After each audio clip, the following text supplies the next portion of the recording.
세븐일레븐 2023년도 1분기 실적을 스루풋 회계로 분석하고 손익분기점을 예측해 보는 내용을 진행해 보도록 하겠습니다. 세븐일레븐의 공식 회사명은 코리아 세븐입니다. 롯데 계열이고요. 매출은 17.1% 증가했고 영업손실은 167.6%가 더 손실이 났습니다. 연간 상품 회전율은 15.85회전, 16회전 정도로서 리테일 업체 쪽으로 봐서는 저조할 것으로 예상이 됩니다.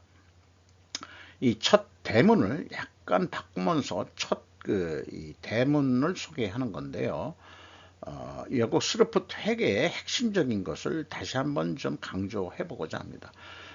제약이 스루풋과 인벤토리 재고를 지배한다. 이렇게 이제 정의를 내릴 수 있겠고요. 제약이라는 것을 어떤 사슬에서 이 약한 체인 이것을 제약이라고 상징적으로 이렇게 표현을 해보는 그림을 가져왔습니다. 구독, 좋아요는 제게 큰 힘이 되겠고요. 배속 보시기를 바랍니다. 코리아 세븐일레븐을 분석하게 된 동기는 승자의 저주, 세븐일레븐 점포 개발 미루고 내실부터 다진다. 전자신문 민경아 기자의 보도 내용인데요. 코리아 세븐이 외형 성장을 미루고 내실 다지기에 집중한다. 지난해 한국 미니스톱 인수 이후 악화된 수익성을 회복하는 것이 우선이라고 판단이다. 무리한 신규 점포 개발 대신 기존 점포 경쟁력을 높이고 미니스톱 점포 전환에 역량을 결집한다. 연내 미니스톱 통합과 체질 개선 작업을 마친 후 내년도 반등을 노리겠다는 보안이다. 그러면은 이 체질 개선 작업이란 게 뭐냐? 이건데 크게 얘기해내는 게 없어요. 그래서 이 통합 비용의 발목을 잡았다 이런 얘기를 하는데. 덩치가 늘어나니까 또 직원들도 그대로 인수하고 그러면은 당연히 비용은 늘게 되겠죠. 핵심적인 것은 체질 개선은 뭐냐? 저는 딴 거 없습니다. 세븐일레븐 재고 회전율이 너무 느립니다. 재고 회전율을 개선하는 것이 세븐일레븐이 돈은 버는 길이라고 저는 강력히 충고하고자 합니다. 제가 사는 거처에서 가장 가까운 편의점이 세븐일레븐인데 그 세븐일레븐을 운영하는 사장하고는 이제 농담 따먹기도 하고 그러는 관계지만은 경영에 대해서 얘기하지만은 지나가는 말로 그 세븐일레븐은 그 재고 관리 회전이 좀 늦어요. 이런 얘기를 못 알아듣습니다. 그 사람들은. 먼저 원가회계 손익으로서 그 비상장 기업입니다. 그 매출이 1조 2천억 원대로서 전년보다 17.1% 증가했습니다만은 여기서 이 가공비 배부제 가서는 그냥 형식적으로 써놓은 거지만 상품이 되겠습니다. 15.7% 약간 적게 증가한 것은 좀 바람직해요. 그러나 더 좀 오히려 줄일 수 있었으면 더 좋았을 텐데 매출 원가가 약간 더 낮게 증가했기 때문에 매출 총이익률 그나마 그 매출 증가율보다도 1%더 높게 증가했고 그래서 매출 총이익률이 0.2% 마진율이 좀 올라갔고 판매관리비가 근데 너무 많이 또 올라갔죠. 23.3%. 자, 이익률은 18.1% 증가했는데 판매관리비가 23.3%로 해서 한 5% 정도 더 올랐으니까 적자가 날 수밖에 없는 거죠.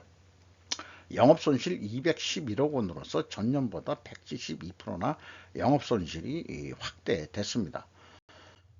스루풋 회계로 분석한 내용은 매출에 비례하는 매출 재료비로서의 그 상품 재료비는 16.9% 증가했습니다. 매출 증가율보다 적게 증가했으니까 0.2% 차이가 있는데 요거로 봐가지고 상품 매입 단가가 내려갔을 것이라고 일단 추론을 합니다. 스루풋이 17.9% 증가했고 스루풋율은 0.2% 상승했습니다. 이게 매출 총이익 상승률하고도 마찬가지가 되겠죠. 그리고 운영 비용이 23%나 크게 증가했기 때문에 생산성 떨어졌고 영업 손실 211억 원으로서 167.6%의 영업 손실이 더 벌어졌습니다. 그리고 원가 회계 그 영업 손실보다 7,800만 원이 더 손실이 났습니다. 이것은 상품 재고가 더 증가했기 때문입니다. 상품 재고를 보면은 152억 원이 증가를 했습니다. 매출이 증가하더라도 재고를 유통업체는 줄일 수 있어야 돈을 버는 길입니다. 재고에 많은 돈이 쌓여 있으면 안 되니까요. 그 점을 저는 계속 강조드리고 싶습니다. 비용의 성격적 분류라는 것도 그냥 상품 매출 원가만 얘기를 했기 때문에 제가 이것은 역산으로 상품의 변동액이 얼마였고 상품 매입액이 얼마다 하는 것을 역산으로 풀어서 현장 운영 비용이라고 할 수 있겠죠. 그 제조업은 아닙니다만은 한 49억 7,300만 원의 가공비가 있습니다. 이것은 세븐일레븐이 뭔가 이 상품을 사가지고 추가 가공을 하는 아마 먹는 이 상품 쪽에 이런 거가 좀 들어가지 않겠냐. 뭐 샌드위치라든지 뭐 이런 거 그런 거에도 일부 좀 들어가지 않을까 그런 생각을 해봅니다. 근데 여기에서 보면은 요게 소수점 두 자리로 보면은 가공 비율이 0.04%로 내려갔어요. 그리고 재료 비율은 0.04% 상승했죠. 이거로 봐가지고는 상품 매입 가격 상승 추론을 하게 되는데 이게 1차 추론은 상품 매입 가격이 하락했을 거라고 추론했죠. 이 모순이 나온다는 것 자체가 좀 불합리한 겁니다. 불투명한 겁니다. 그래서 상품 매출원가로만 표기해서는 곤란하고 그런 건데 제가 그 역산으로 풀이한 내용으로 1, 2단계는 제가 역산으로 풀이해서 맞춰졌기 때문에 의미가 없고요. 현금 흐름표 기준으로는 또 일치를 합니다.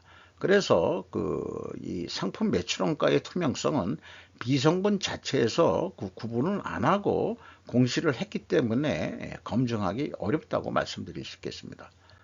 운영 비용으로서 인건비가 333억 원대가 집행이 됐는데 32.7%나 크게 증가했습니다. 이게 미니스톱 인수와 더불어서 증가한 것 같거든요. 그래서 직원 수도 558명이나 증가했고 그 다음에 평균 임금은 연간으로 5,520만 원 예상이 됩니다. 상대적으로 CU 이런 BGF 리테일도 거의 연봉은 유사하고요. GS25가 한 6천대로 제 기억으로는 되어 있습니다. GS25가 또 연봉이 더 높은 거로 되어 있어요. 그렇고요. 감가상각비가 19.5% 증가했고, 요게 이제 이것도 미니스톱 인수와 더불어서 좀 증가한 거로 보이고, 판매 수수료도 9.5% 증가를 했습니다. 경영평가 지표로서 재고 회전율이 4위전으로 약간 상승을 했어요. 그리고 수르폰율도 상승을 했습니다. 이렇게 동일 방향의 상승이면 투명에게 가정을 합니다. 투명도 입증을 해야 되는데 상품 매입 가격 하락과 판매 가격 인상으로 입증해야 됩니다. 그러니까 하락을 예측을 했던 것은 손익계산서였죠. 비성분에서는 원재료 가격이 상승했을 것이다 이렇게 봤는데 상품 매입 가격이 비성분의 이 공시 내용의 데이터가 뭔가 신뢰성이 좀 더 떨어진다. 두 가지로 생각해 가지고는 상품 매입 가격이 조금 내려갔을 것 같다 하는 쪽이 2대 1이거든요. 그거로 봐서는 비성분의 데이터 공시가 좀 신뢰가 좀 떨어지지 않겠냐 이렇게 생각이 들어가고요. 지금 얘기한 것을 충분 조건 논리라는 것을 우리가 논리력을 더 개발하기 위해서 다시 구성을 해보면은 만약에 재고 회전율 상승과 수르폰율 상승 순방향이면은 투명하게 가정을 한다. 왜냐하면은 상품 매입 가격 하락과 판매 가격 상승 가격 데이터 확인을 할 수 있기 때문이다. 또한 필연적으로 존재할 다른 그 투명 입증 증거를 제시한다면은 재고 회전율을 수량으로 산출해서 제시하면은 상품 회전율이 상승한 것을 입증하면은 투명한 것을 재입증할 수 있을 것이다. 또한 상품 매입액 및 사용액을 검증할 수 있는 재고 흐름 데이터를 증거로 제시를 해야 될 것이다. 자, 그러면은 상품 매입 가격이 하락하고 그 다음에 판매 가격이 상승했을 것이라는 것에 대해서는 데이터 확인을 할 방법은 없어요. 왜냐하면 공개를 안 하니까요. 수만 가지 상품의 평균 매입 가격과 판매 가격 추이 공개를 기대하는 것은 순진한 것인가 라고 묻고 싶습니다.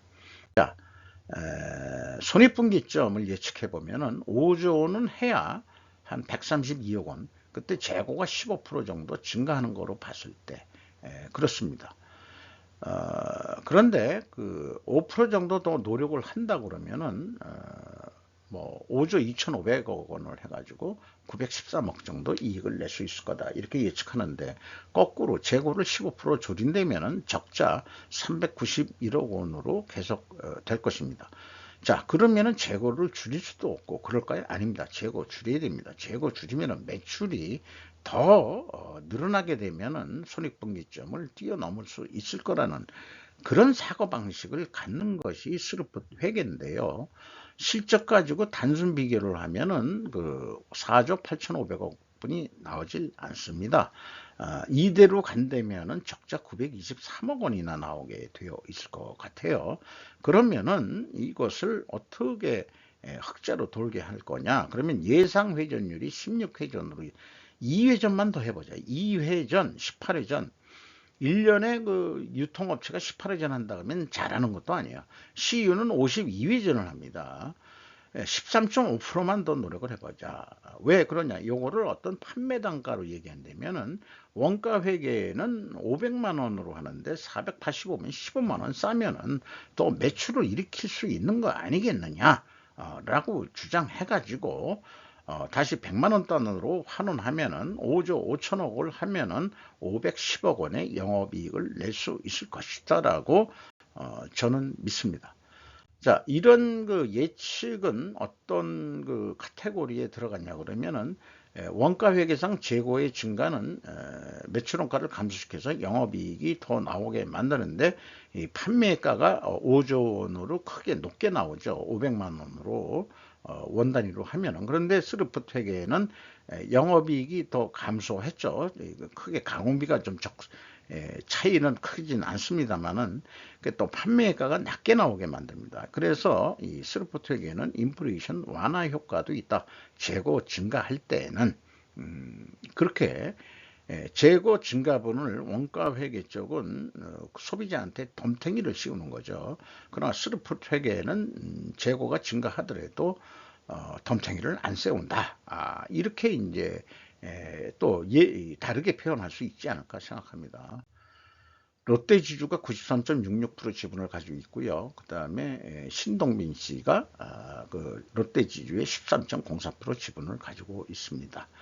이상 마치도록 하겠습니다.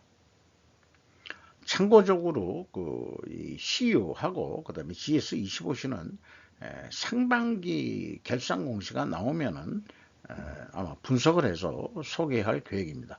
기대하시기 바랍니다. 좀 시간이 걸릴 거예요. 공시하려면 아직 한참 시간이 넘었습니다.